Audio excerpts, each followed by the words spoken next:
Hey y'all, the DMT Chronicles book is so good. I mean, Terrence Turner, it's a pseudonym.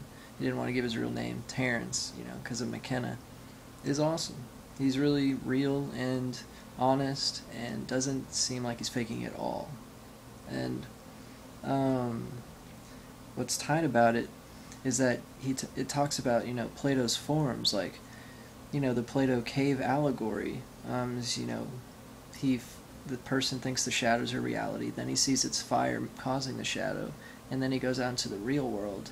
And then during the DMT trip, the alien shows him that exact thing, puts him in that spot. But what's crazy is that when he's shown the real world, it's like reality. It's like he's not in the trip anymore. He's just walking around in this modern day consciousness. And then the aliens make him zoom out to the higher forms, which was the elf goddess and the self-transforming machines, elves around it.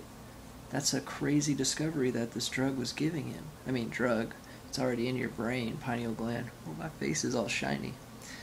Anyway, it's fucking really good. And by the way, there's a great YouTube channel called Terrence McKenna Tube, and I'll just give you the link. Hundreds of hour-long videos of McKenna, the main man. Anyway, according reports from the National Institute of Geophysics and Volcanology in Italy estimated the 8.9 magnitude quake in Japan shifted the planet on its axis by nearly 4 inches, 10 centimeters. That's some crazy shit. Like, what? What kind of cycles are this? Are these, things affecting? Anyway.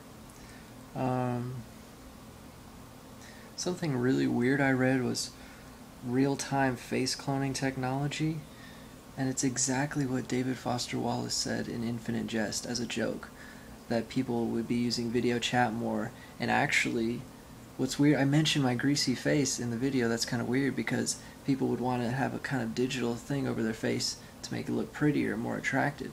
Just look at this link, and it's exactly what Infinite Jest made fun of. And it's just weird that it's just starting to come out. Of course, the Asians, always doing crazy shit. Innovative, crazy shit, but sometimes too much, especially with the robotics.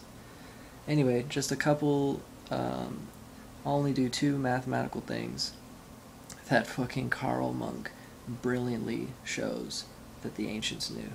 Okay, Stonehenge originally had 60 outer stones in a perfect 360-degree circle. And so just multiply 360, knowledge of 360, something they wanted to incorporate, so 360 times 60, and you get 21,600.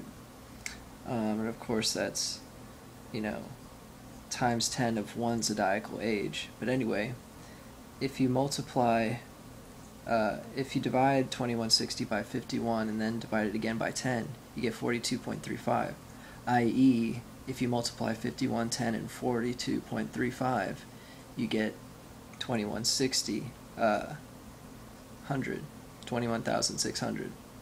Anyway, if you look up where Stonehenge is on a grid, it's exactly 52 degrees, 10 minutes, 42 seconds, 0.35. The calculations in Stonehenge are telling you where it is on the world grid. Okay, this is what's genius about Karl Monk. What's crazy also is if you take just a random mathematical constant, 1/3 pi times 2/3 pi times pi, that equals 6.89028. The face on Mars, right next to that huge pentagram bigger than the pyramid, is exactly 00 degrees, 06 seconds, 0.8902 east of that great pentagram, which is only 10 miles south of it. Exactly that amount of degrees east. Once you raise that number, 6.89, blah, blah, blah, to the 9th power, you get 35,005,310.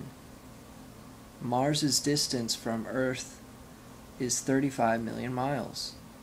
You'll have to watch the Karl Monk thing. It's genius.